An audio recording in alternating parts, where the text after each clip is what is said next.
It's now been over 5 months since 4-year-old Jack and his 6-year-old sister, Lilly Sullivan, were reported missing from their home in rural Nova Scotia. As we detailed in this ongoing series of episodes, the children's mother and stepfather told police that when they awoke at about 10 a.m. on the morning of Friday, May 2nd, Jack and Lilly were gone. And since then, the case has twisted and turned in nearly every direction. Yet to this point, none have led back to Jack or Lilly. But thanks to a recent update, I think we can scratch at least one possible explanation off the list. The RCMP Major Crime Unit just announced the result of their recently carried out, but often requested, cadaver dog search in the areas surrounding the children's home. In this episode, Madeleine Klein and I will continue to break down the updates and developments in this case by reviewing the many interesting aspects of that search and how it changes the case going forward. So grab a drink, we got a lot to get into. Tonight, in the 12th episode of this Canadian Gothic series, we're again going to be asking the question, where are Jack and Lilly Sullivan? 2 dogs trained to detect human remains were brought in from British Columbia the week of September 22nd.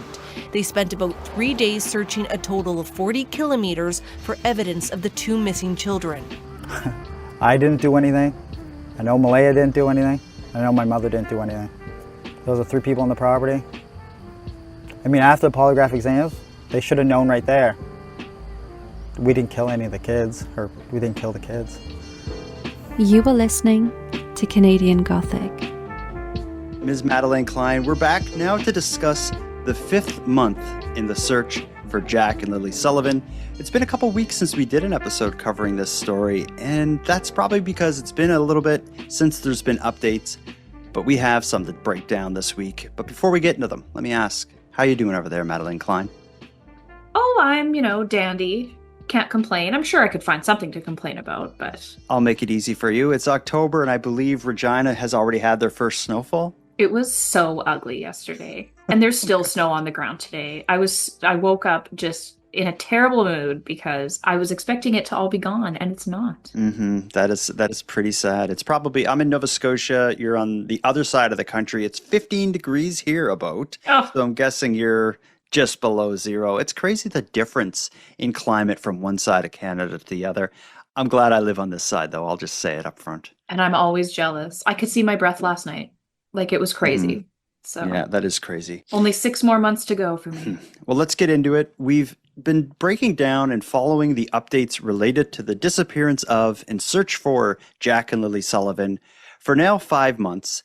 We've covered so many different twists and turns in this story. A lot of them involve searching and ground searching and double checking with a second follow-up ground search. There's been so much of that, but one thing we've talked about a lot and the public has been asking about a lot, if not demanding, is cadaver dog searches, which is a dog that specializes in seeking out the decomposition of human remains. And the dogs that do this are highly specialized. They're fairly rare. There's only like a handful of them in Canada, as far as I know. It's been something, again, since the beginning. There's been talk of having a cadaver dog search in this area. It has finally happened. It happened just a couple weeks ago, during the week of September 22nd. It was actually 2 dogs, one named Narc and one named Kit, who came to Nova Scotia from British Columbia, and they conducted a search of the children's property as well as roughly 40 kilometer area surrounding it. So, and this was done over a period of about 3 days. So a very significant area searched by these dogs. And in tonight's episode, we're going to talk about the lead up to this search, the findings of the dogs or lack thereof, and just how this search having been conducted pushes the narrative in this case forward. But I don't think we need to tease the outcome. I think we'll just say right off the bat, despite the cadaver dog search of this tremendous amount of space, they found absolutely nothing. And this just leads us back to the ultimate question of what the hell happened to these kids? Because this is baffling.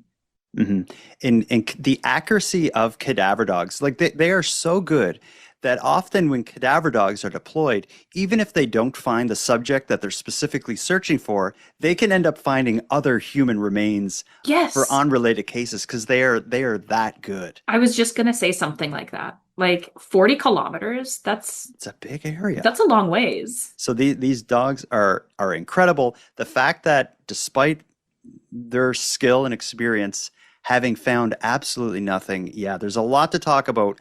But let's start at the beginning, and we'll start with following along with some news reports about the then upcoming dog search. So I have when it came out that there was going to be a cadaver dog search, of course, the media reached out to all the people involved in this story, from the children's stepfather, Daniel Martel, who appears, in many of the media reports. He was willing to speak to them about the upcoming dog search and what it could mean and what his expectations, or I guess hope, is with the dog search. RCMP Major Crime Unit was in touch with the media throughout all of this. So there's a lot of good information that we can glean from simply listening in on many of the news reports surrounding the then upcoming dog search, cadaver dog search. So what do you think we start with Daniel Martel, since he's been a prominent voice in the series and in this story since the beginning? See, and we'll get there because we'll watch these, but I don't know, something he says gives me a little bit of a red flag in just one of these little slip of the tongue. There's a lot of interesting stuff. Yeah, there's a lot of interesting stuff he says, a lot of interesting stuff the RCMP says. There's just a lot. But in this story and in this development specifically, there's going to be a lot of reading between the lines, but I think it'll be a good exercise. Let's start with an interview that Daniel Martel gave with CBC. One of the first questions they asked him was, the dog search, the cadaver dogs are going to be deployed here in the next few days. What do you think is going to happen? What is your prediction? And this may be the clip you're referencing. Listen to his answers. So are you thinking that the dogs will go in there and won't find anything? I know for 100% they won't find anything. I mean, that's probably why they waited this long to do it. It's just to keep the public informed, I guess, that they're hard at work. Is there any piece of you that's preparing for the fact, like, what if they do find something? No, because I didn't do anything. I know Malaya didn't do anything. I know my mother didn't do anything. Those are 3 people on the property. I mean, after the polygraph exams, they should have known right there. We didn't kill any of the kids, or we didn't kill the kids. Why do you think that they're not possibly, why that they didn't possibly wander into the woods? Well, with the amount of resources that were used, and I mean, for everything from drones to helicopters to classified technology and all the searchers on the ground, I mean, searchers on bicycles, they did everything. That roughly 1 minute of statement from Daniel Martel, which is the children's stepfather, is so dense. There's so much information in there that I think we could talk an hour about some of the things he said. But starting at the beginning, the first thing he says is, I know they're not going to find anything. I can guarantee it 100% they're not going to find anything. That's pretty surprising, but he's held that position from the beginning. Like, these kids, when they didn't find them the first day, they're not in the woods. They didn't just wander off. I believe he's convinced that they were taken by someone. And I think that's what he means by I can guarantee 100%. But that's just a kind of an odd thing to say. Right. Yeah. See, that's exactly what I thought too. It's like, why are you saying these things with such confidence? Like, you're kind of, what you're saying is, they're not in there because where else they are. But I don't think that's what he intended, it would be easy to read into that statement in that way. Definitely. I think it's just like a bad choice of words. In my heart, or in my mind, what he's trying to say is, I'm convinced they're not in the woods. I couldn't guarantee it, because how would I know? Because I'm not responsible, but I don't believe they're going to find anything. But he's 100% certain they won't. Whether he had anything to do with it or not, the main rule for anything in life is keep it simple, stupid. So just Dan, stop saying stuff. Short answers, to the point. Take a minute and think about it. Yeah. I did like his follow-up statement to that, though, as he said, I think they know, talking about the RCMP, I think they know they're not going to find anything. They're just doing it. And what he says is, I don't know if this is his exact words, but it was something like they're just doing it to keep the public informed that they're still searching. And I think what he means is this is maybe a bit of like theater, like they're just doing this search to show to the public that they're still doing stuff. And I don't know if I disagree with him with that. No, I would agree with that, especially because like those dogs don't get deployed for free. That's an expensive search, so Actually, I'll jump right into that. You say it's an expensive search. The dogs don't just get deployed for free. The resource that is a cadaver dog is something that's highly sought after. Every missing persons case in Canada, I can imagine, would like to have a cadaver dog search. So they're in high demand. The fact that they sent 2 dogs to Nova Scotia from British Columbia, the other side of the country, to conduct this search, a long trip, 5 months after the children went missing, it makes you think like, why now? Someone who we would have heard their voice on the show in the past, his name is Jim Hoskins. He is a former RCMP Major Crime Unit member. He's now retired, and he speaks to Global News a lot as a subject matter expert on this. And in an interview with him about the then upcoming dog search, they asked him that question, why now? Why would the dogs be deployed now? His answers were interesting, and it's on topic with what you just said. Listen to this. When you call cadaver dogs in this late, it's for one reason is because they are most effective when they're looking for decomposition. 2, where are they looking for decomposition and why? What information do they have that takes them to that particular position? Yeah, so it's morbid to say, but these dogs are trained to smell human decomposition. And of course, a month or 2 later, there's going to be a stronger smell than there would be in the days after. So that's one aspect of this. But I think the more salient point he makes is that something has led there to be a demand now to get the dogs here.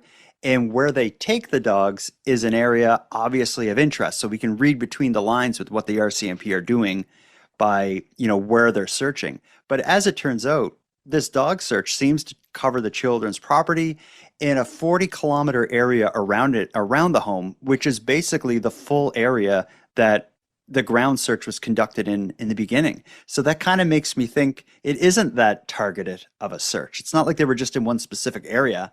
no. 40 kilometers is a big area. They didn't get some like super hot tip that the kids were in a specific area. But this just like the fact that these cadaver dogs found nothing, and through all these months and all the searches, I don't know whether the kids are still alive or not, but they were taken away somewhere, obviously. I think it is very clear. We'll get to the results, the official results in the words of the RCMP in a moment. One last piece I want to play from Daniel. This is from that same CBC interview before the search was actually conducted. As we heard, they asked him, what do you think will come out of this? And he says, I guarantee they're not going to find the kids or any remains. Another thing they asked him is like, what do you hope comes out of this? And I just think this was an interesting point to highlight, because it comes back to the social media, what he perceives to be attacks against him on social media. Listen to this one. So what are you happy about? What do you hope this will bring? I would just like to see maybe the social media speculation theories and accusations, maybe they're not going to stop, but slow down, because at this point they're getting ridiculous. Tell me about the toll, like what you were just mentioning earlier about social media. Yeah, social media has been quite a circus, we'll call it, but I can't control them, and they're free to judge, but maybe just use a little bit of this before they start typing or using AI for pictures. Interesting just to hear him address the online discourse surrounding this case, where for a lot of people, there are people you will not convince that Daniel Martel didn't do it. And I kind of like the way he handled that question, because he says, like, I hope it maybe directs a bit of the online kind of discussion at least encourages people to use their head before they start typing, which I think would be important. He specifically referenced sharing AI pictures. And I don't know if this is what he's referring to specifically, but I saw something going around. This was actually in one of the Facebook groups that discussed this case. It was a photograph of Daniel Martel, the children's stepfather, standing like in water, like with his, I think they call them like waist-high boots or whatever that you would wear fishing. Oh, yeah, yeah. He's holding a fishing rod. On each side of him is like a crocodile or an alligator. And people shared it being like, they need to check, the areas Daniel fishes because he could have fed the children to crocodiles. And it's clear, like in Nova Scotia, we do not have alligators or crocodiles or any large reptiles that could eat a child. So some Yahoo in Florida probably made that. Who has no idea, but it was shared far and wide. Oh, of course. In fact, it was the caption or the thumbnail photo. It was used as the thumbnail photo in a YouTube video that had like a couple 100,000 views. So it's and that's just one example. When I heard him reference AI, I thought, I wonder if he's talking about that crocodile. All this to say, in the lead up to the cadaver dog search, according to Daniel Martel, expectations weren't high. He only hoped it would maybe cool a bit of the online accusations being hurled against him. I think he probably knows it, but I would say there is nothing that is going to change that. They could find the children alive and well, and there will still be people online saying, like, I can't believe Daniel had done this to them for those 5 months. That's my thought on it. With the utmost confidence as well. I always have to remind myself that, like, the people of the internet are so weird, and to not let it bother me. I could not imagine. And they don't know you or anything, but no, exactly. But the big difference is people like you and I decide to put ourselves there. Yes. Someone like Daniel Martel or Malaya Murray Brooks or any family member or loved one to a missing person or someone who died in this horrific way, I call them tragic celebrities. And they're people who are famous or infamous as a result of their connection to some kind of personal tragedy. And those people don't choose that.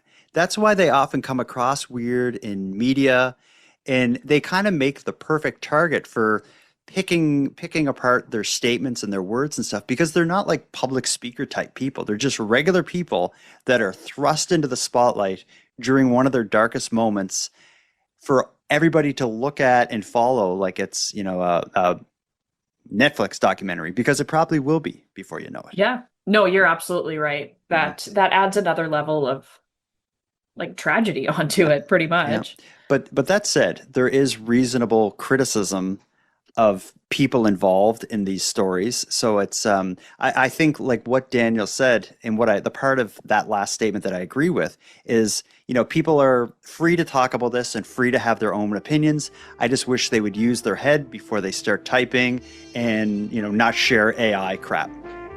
And that's the part that I kind of agree with. But I wholeheartedly agree with all of that.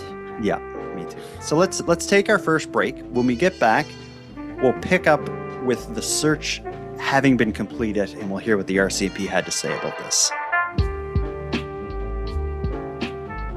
So Madeline, let's pick up with the story with an RCMP press release. So as we talked about already, during a roughly 3-day period at the end of September, the cadaver dog search took place. The public, or at least the people following this story, knew it was going to happen. It was in the news that it was coming. It was in the news that there was going to be a cadaver dog search.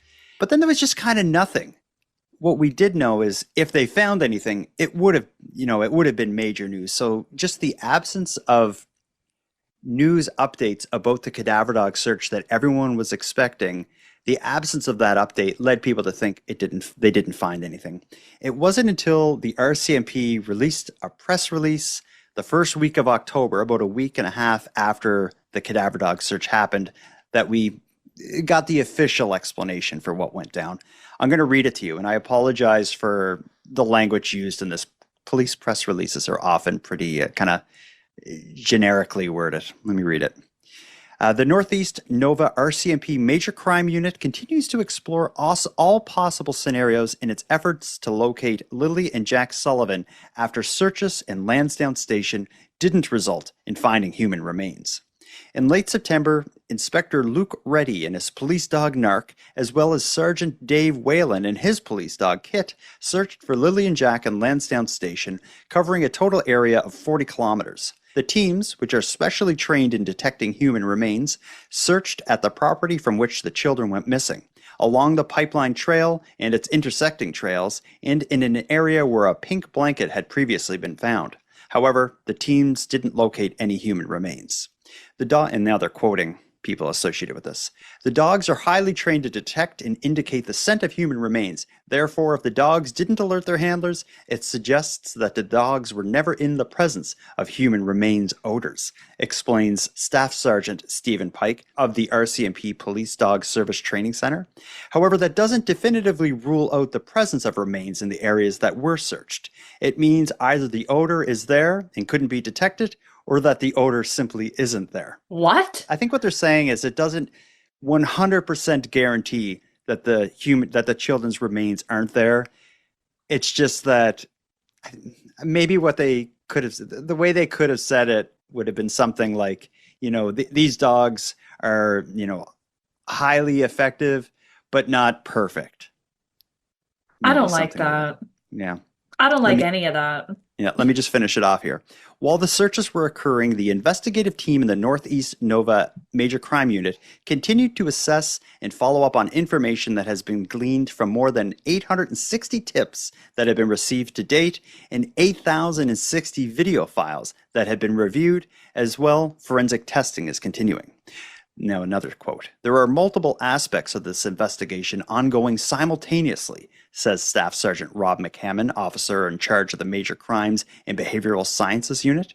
Each piece of information, including the results from the search team, helps inform our next steps. With support from agencies across Canada, the investigative team is working to validate or eliminate leads and follow the evidence wherever it takes us. At this stage, and as we've said all along, we're considering all possibilities, and we'll keep going until we determine with certainty the circumstances of the children's disappearance and they are found. I don't like that. It just would be nice to have something definitive, but we're going to move to Daniel again. After the search was completed, after this press release went out, CBC caught up with him again, and they asked for his take on, the failure to locate human remains. And one of the questions they asked him that I want to listen in on is, does this mean it's case closed for searching the woods? Is this the end of searching behind the children's home? So what does this tell you now that the cadaver dogs were in, they didn't find anything? Do you think like the part on the woods, do you think that's case closed? It should be case closed. It should have been case closed from the very start.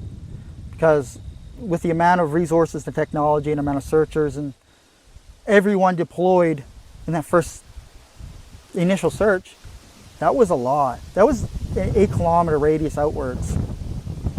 And it's just the amount of money and people's time, injuries that were sustained during that. It's just, people should have just opened their eyes to see that we need to look elsewhere. I pointed many fingers, and I think that's where the people should look. Not here. Not here. Some interesting statements there. Some I agree with, some I'm a little puzzled by. For one, I agree, and I think this should be case closed for the woods, given the amount of searching, the ground searching, now cadaver dogs. If the children were going to be found in the woods, they would have been found by now. I feel like this is, unless there's some really good information that would lead to targeting a specific area, I think the case needs to focus specifically on other aspects of it. As much as part of my brain keeps saying, like, remember how unforgiving nature can be and like how unforgiving those dense woods can be. But then every single avenue has been exhausted. And like, if the cadaver dogs didn't find anything, I don't think they're in there. And what other search could you do that isn't already done as far as the wandering around search? Well, and that was going to be my question for later. And we'll come back to it, but like, what now? What could they possibly be doing more to further this investigation? Exactly. Daniel says, I've been saying it all along that there's other places they should look. I've been pointing the finger all along, kind of thing. It made it kind of sound like he was like calling someone out. But as far as I could tell, since the beginning, Daniel Martel has, the children's stepfather, has been saying things like they should close the borders, an Amber Alert, these sorts of things. I don't know if he's suggesting a specific person may be responsible, but I think what he's saying is this is clearly like somebody took these kids and searching this woods isn't going to find them. And yeah, I think it's probably, I don't speak for you, but I think we probably both agree with that. Somebody took these kids out of there. They didn't wander into the woods. That's the only logical explanation because nothing's been found. But it's frustrating that the police haven't said that specifically. Like as far as the police statements, we're exploring all avenues, but they've never said like we don't think the kids are in the woods. We think someone took them. Like they've never said anything direct like that. But everybody following this case, and they probably won't. Yeah, you're right. They probably won't. But as far as who took them, who's responsible, and who's having fingers pointed at them, the RCMP keep their cards close to their chest, so we don't know what their theories are. To get a glimpse behind the curtain a little bit, we can perhaps see a glimpse of the RCMP theory as the result of an alleged disturbing interaction, I'll call it a disturbing interaction, between Daniel Martel and one of the dog handlers during this dog search. This became like kind of a big news thing. When Daniel was being interviewed by CBC, and I think when he spoke to Global News as well, he talked about one of the dog handlers all but accusing him of being responsible for it. And this is surprising to me. I have a little bit of the clip from the CBC report where Daniel describes this interaction with a dog handler, and this is kind of surprising. I'm so intrigued. You were mentioning that you had a bit of a tense reaction with one of the dog handlers. Can you tell me about that? Yeah, it was a little bit heartbreaking and saddening to hear what the words that came out of his mouth. And for me, all I was trying to do was ever help. What did he say? He said your Thursday and all the way leading into Friday morning, there's not enough detail. And I said to him that Thursday was just an ordinary day until I woke up on Friday morning. And that's when life changed. There was nothing like life changing on Thursday. Did he make any accusations at you? Yeah, he did. He said that Thursday didn't have enough details and we think you did something to the kids Thursday night. And I asked him, what are you talking about? I just ran through whole Thursday and Wednesday with you. We just spent the last 20 minutes talking. And there's not enough detail because I thought it was an ordinary day. That surprises me. I don't know the role of a dog handler, but I would have thought it's when you go to the hospital, the person who does the the ultrasound or something on you, they're like a technician who just operates that machine. They pass the information along to the doctor who talks to you about the finer things. Right. I kind of thought a dog handler would be the same. They would go there, do their search, and pass that along to the investigators. But yeah, according to this, the way Daniel described it is when the dog handlers showed up to the property, they met with him and they're talking to him. And he said they didn't seem to even know a whole lot about the case. And they were saying, where do you think we should search? Where did you already search? And he described to CBC feeling like these people don't know what they're doing, but I'm happy that they're here, but I'm surprised they don't know much. But then somehow that also turns into them questioning him and all but accusing him of doing something to the children on Thursday night. And that surprises me that they would. Are they just socially inept, or are they trying to get him to confess to a dog handler? Well, it's so weird and fairly unprofessional. I wonder if that dog handler got in some sort of trouble, or if I always thought a dog handler was a member of the police force. Am I way off?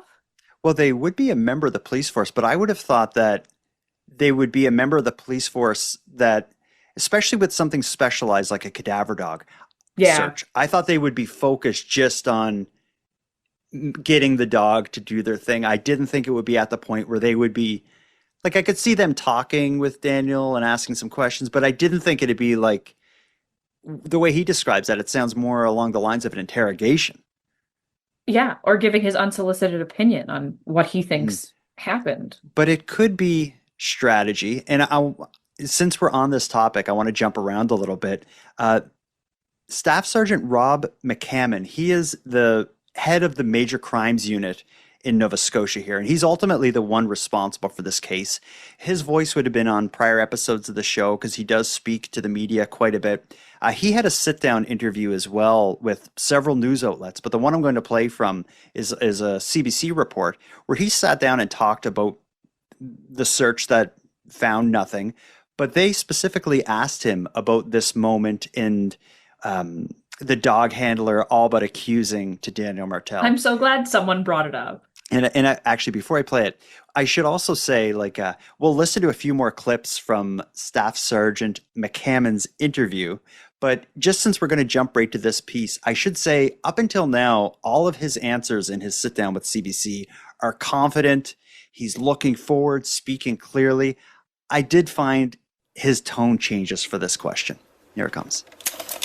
So, did one of the handlers question the children's stepfather, Daniel Martel? I can't comment on what was said between Mr. Martel and the dog handler. That's really not something I'm aware of or have knowledge on, and I don't have any comment there. So, would it be common practice for a dog handler to question people who are involved in investigation? There may be circumstances. I mean, I'm not sure that there's strict protocols on talking or not talking. I mean, when a dog handler, and maybe not protect this circumstance, but if you show up somewhere and you need to use a dog, you would probably gather some information to help you get that started. So there could be reasons for sure for PDS to be talking to somebody at the scene to get the information they need. But again, there's no solid and fast rules on that. So yeah, there may, they may talk to people when they deploy, when they may not. So. What a non-answer. Yeah, well, that's what they're good at. But that strikes me as someone who he probably knew the answer. And he just said, that's none of my business. Next question. Yeah, I don't even want to get into that. But I feel like he definitely knows what went down and is not up for talking about it on the news tonight. Oh, absolutely not. No, he got the full rundown from the dog handler. He's like, I'm not touching that one. I'm not saying nothing. Not going there. But let's, since we're on the topic of Staff Sergeant Rob McCammon, the head of the Nova Scotia Major Crimes Unit, let's listen to a bit more of the discussion they had with him on CBC. Here's how he answered the question, what did you find? Dogs that are trained to detect human remains were in the community on the property where the children went missing. Mm-hmm. What did they find? Well, they did not find or signify identify any scent of human remains during their search. So they searched the property around the family's home. They searched the area where we found the pink blanket, the pipeline area, and the intersecting trails. And they didn't. The dogs didn't indicate on any scent of human remains during those searches. What does that mean? Well, it means that they didn't locate any human remains or anything associated to this file or any open files, so there was no human remains found. It means that we've, basically completed that area of the search. It doesn't necessarily mean that that there's no possibility that there isn't human remains there. There could have been a chance the dogs maybe missed it or whatever, but at the end of the day, we haven't located any human remains. He's better than me, because I would have said, that means exactly what I just said. Yeah, but what they're so good at, this guy especially, is answering a question with the press release. Yeah. So this interview happened after that press release that we had read earlier was sent out.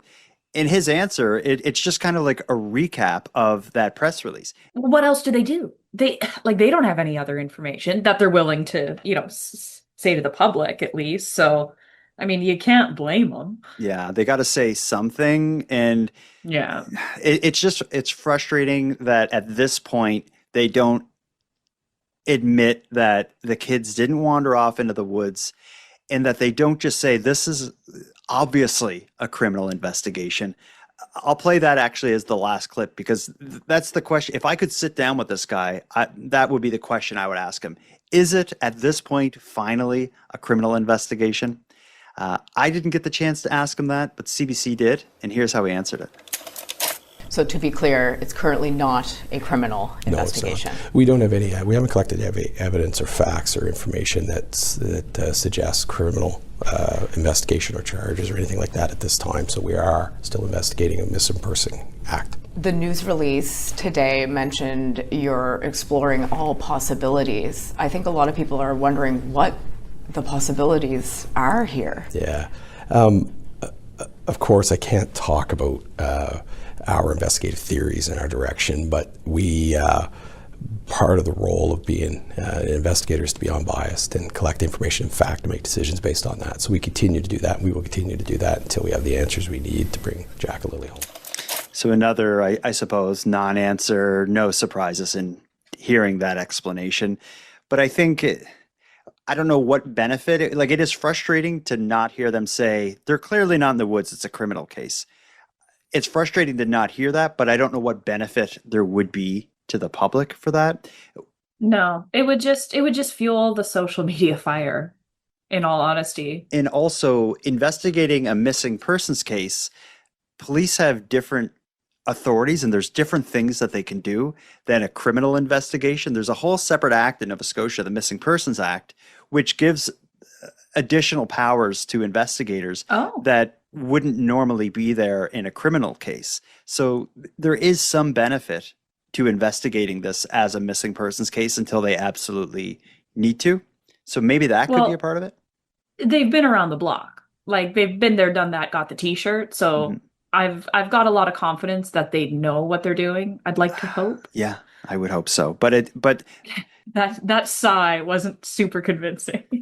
Well, it's hard to be convinced where 5 months later, this is still ongoing. I never would have expected, we say this every episode we do about this case, I never would have expected it to go on this long. The idea that 2 children can vanish into thin air in this confined space with a select number of people on the scene, really it's Daniel, Malaya, and Daniel's mom that are seem to be the 3 that are there and around. And also in 2025, it's hard to be a ghost in this day and age. You can't really, you're being watched all the time anywhere you go. And especially like you said, there's so few players in this game that it's what else do we do? Where else do we look?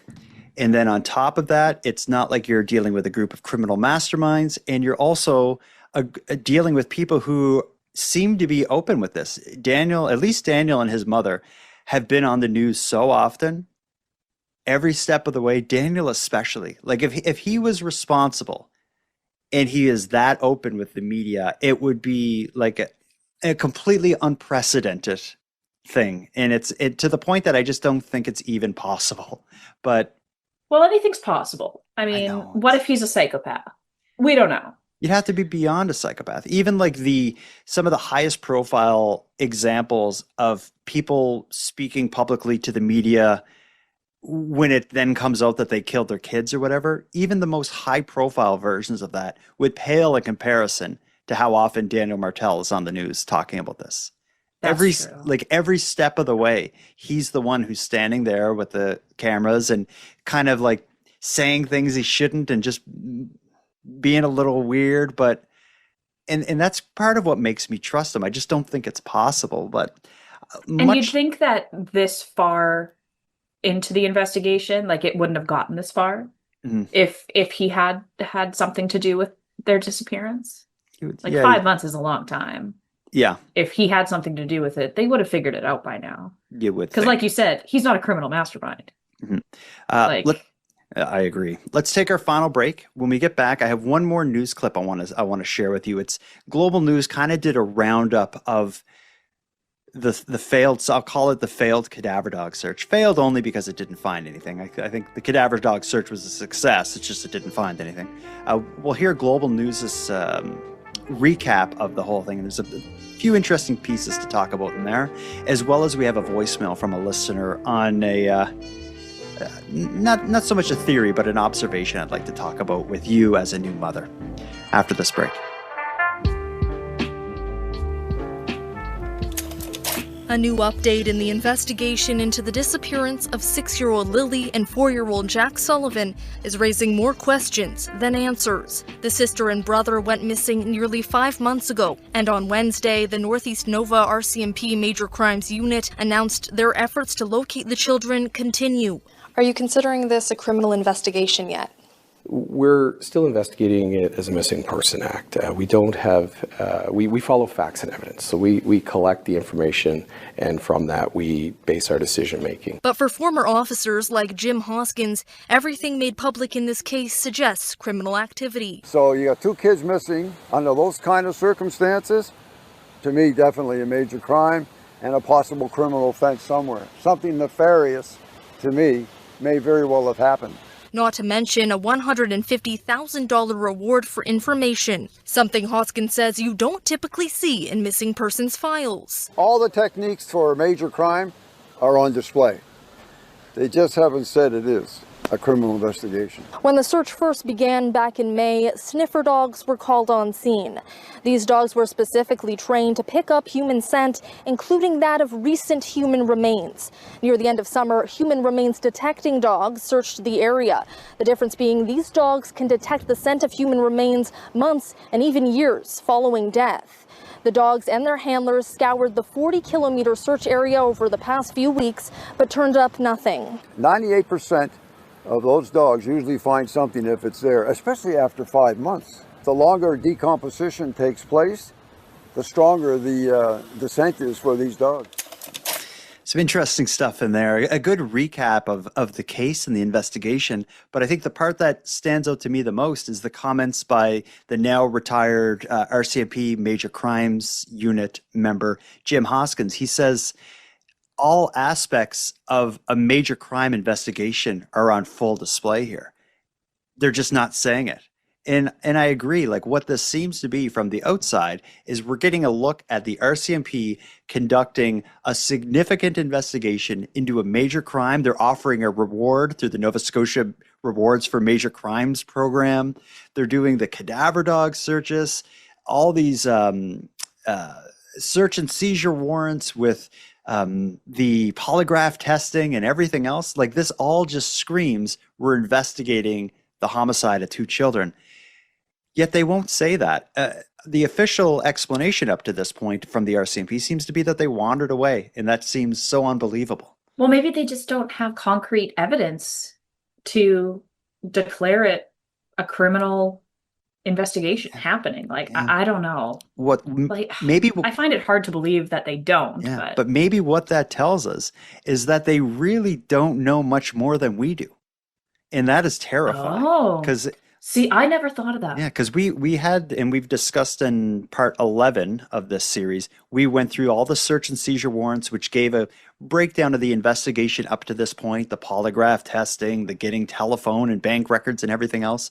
What if all of that led them nowhere closer to finding these children? Were they're like us, scratching their head, being like, oh, did Daniel do it? I don't know, get the dog handler to ask, see what happens. You know what? Maybe it's as simple as that. Get the dog handler to ask. Yeah, let's just see. We've tried everything else. Send the dog handler in. Yeah, I don't know. That could be. I never thought that, maybe they're just as baffled as we are. If so, actually, even if not so, if this case goes unsolved, this will forever haunt Nova Scotia, specifically the area of Pictou County. Like something this high profile of 2 children, 100 years from now, children in that area will be talking about like the boogeyman who took Jack and Lilly. Like I feel like this is the stuff of folklore if it's unsolved. And it's so unusual and unprecedented that 2 children can disappear from, again, it's not like they went missing near a raging river or from No. like next to an airport and bus station or something. It's two kids from the middle of nowhere on a Friday morning vanished, and Canada's top investigators cannot put it together. I was just thinking this morning, I was daydreaming about our little rendezvous here. And I was like, what if in like 18 years they just show up alive and well as adults? At this point, nothing would surprise me.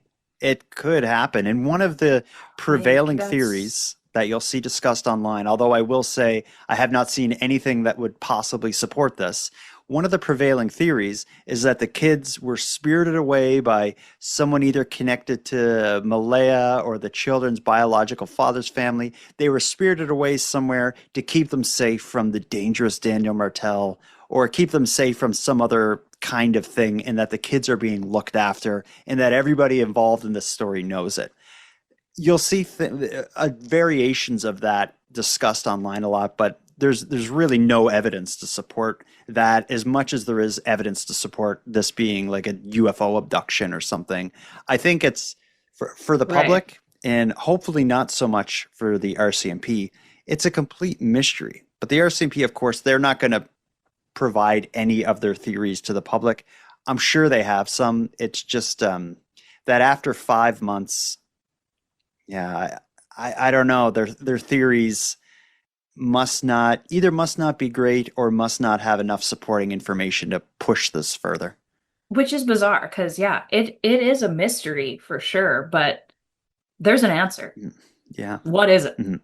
Well, we won't answer that tonight, but what we will do is answer a piece of listener voicemail. Hi, Jordan and Madeline. This is Audrey from Rhode Island. Been listening to all the episodes on the disappearance of Jack and Lilly Sullivan. And one thing that has been on my mind is the parents said they slept till 10 o'clock in the morning. And I don't know anyone who has kids, even little kids, that can sleep till 10 o'clock in the morning. Wouldn't you think that, you don't hear them around, so wouldn't you get up and check to see where they are? So that's one thing that's been on my mind. Thanks. Let's both take a stab at it. First of all, for me, thinking of the timeline is Malaya did wake up at her alarm went off at something like 6 in the morning. She went on her phone and she marked the kids absent from school. She was in bed with her baby and she kind of just dozed back off. So I feel like it's not so much that they slept in till 10. I always say they were lazing in bed, because I feel like they were in and out of sleep, but they remained in the bed till 10. Because we did hear as well, Malaya got up at 6-ish, marked the kids out from school. Daniel described hearing them out in another room and Lily sticking her head in a few times. So it seems like that wasn't necessarily sleeping in. I like lazing in. But what do you think of this? Does that shock you or surprise you or make you question anything? It does, and always has. I totally agree with Audrey. I think it was Audrey. Yeah. Our caller. I'll say our caller. Okay. It's just, even if they were just like lazing around in and out of a slumber, you don't get up and make sure your kids had breakfast, and like both of you, like maybe one parent keeps snoozing with the baby.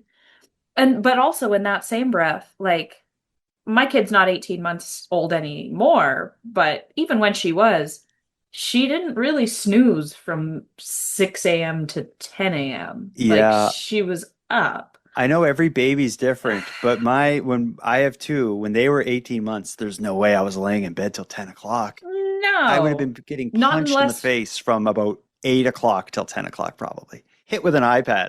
Yes, exactly. And if I am the one in bed, my kid's up and downstairs with her dad. But then, on the other hand of things, like, I just have to remember that not everyone parents like I do. Unfortunately, households run differently. But I agree with our caller that it's the whole laying in bed till 10 a.m. has always been just off to me, especially when such young kids are in the equation. Yeah, but I think if that didn't happen and that was a part of a cover story to hide an evil deed, why would it be necessary? Because I think I don't want I hate having to try to put this in words. If one of them did it, I feel like both of them had to have been involved. So Yes. why would they need to lie and say, well, we slept in till 10? Like it seems like they could have come up with a better story. Like let's say if they did something, if one of them did it, they both would have had to known, I think. If they did it the night before, why wait till 10 a.m. and have to make up this weird story about sleeping in and everything? And the grandmother heard the kids in the yard at like 9 a.m. So she would and have I believe that. Yeah, and she would have to be in on it too then. So if and you're getting too many people into the equation. They always say 3 people can keep a secret if 2 of them are dead. So yeah, it's just, and yeah, like you've said previous, there's no way that Daniel and Malaya, if one of them knew something, they would have turned on each other by now. It would only make sense. This has gone on too long and their stories haven't changed. Yeah. And then in the background, you have a custody dispute over their baby Meadow, and the custody disputes get ugly. You have their breakup. It's all, there's so much that would motivate them to turn on the other one. And then on one side you have, if the 3 of them were involved, Daniel, Malaya, and Daniel's mom, Daniel and his mom could match their stories up to make it look like Malaya was the one who did it. And why wouldn't they do that? Yeah. You hear of, like, if there's 3 criminals that did this horrible thing and they're about to get busted, 2 of them are going to decide to turn on the other one. It will happen every single time. And one side of this would be Daniel and his mom. They could so easily, if all 3 of them were in on it, they could so easily paint Malaya as the villain. And the fact that none of this stuff seems to be happening makes me think that none of them were involved, despite what people say online. One of them would have taken a plea deal already and sold the other one out. Mm-hmm. Because, yeah, you tell us where they are, you'll only get this much time or whatever, just house arrest or whatever. It just nothing adds up about it. What a story. It's tragic, but it's just, it's mystifying. There's no easy explanation. And that's a part of the reason, like, so many people are drawn to this case. One, because it seems to be a crime against 2 vulnerable children, which no one can stand for. But it's also this mystery that really points you in no direction. And I think that's a part of the reason people can't look away. But it's certainly slowing down. It's been several weeks since we've done an episode, and were it not for the cadaver dog search, the only thing that we would have to talk about in this story would be online rumors and finger pointing from people on the far outskirts of this story. So it's, it's slowing down, and this cadaver dog search really brought everything back to the surface, at least momentarily. But I didn't expect this to happen, and maybe something else we don't expect to happen is just around the corner. I hope so. And I hope that corner is close, because people are getting tired of waiting. I want to thank you for joining us for this episode of the Canadian Gothic. Now, before I wrap things up here, I want to send positive vibes to everyone affected by this case. And I also want to call out to anyone close to the case who'd like to add their voice to this story. You can reach out to me, and I'd be happy to include you in an upcoming episode. Now, with that said, I'm going to start wrapping up this episode, but before we do, I'll have some thanks to pass out. First, a big thanks to Madeleine Klein for joining us for another episode of the Canadian Gothic. A big thanks to Monty Datta, who contributes the music to this show, and Linz from the Dystopian Simulation podcast, who provides our intro and outro voiceovers. And then lastly, but most importantly, a massive thank you goes out to each and every one of you listening to this show, as without your interest and your support, the Canadian Gothic would be as pointless as it would be impossible. Now, on the topic of support, let me thank the newest subscribers to the premium feed. Joyce, Kristen, and Delta, we appreciate you. And for anyone else who'd like to support the show, you can help us out here in a variety of ways. First of all, a premium feed subscription costs just a couple bucks a month, and that money will fund the creation of new episodes. But the premium feed will also give you those episodes 2 days early, give them to you ad-free, and give you access to a back catalog of episodes. If that sounds like something you're interested in, you can go premium right now at thecanadiangothic.com/subscribe. And even if you don't want to go premium, you can still support the show by sharing this episode on social media and letting your like-minded friends know why they should listen. Your support is very much appreciated. And until next time, take care of each other, hug your loved ones tight, and let us know if you see anything weird. Thank you for listening to Canadian Gothic.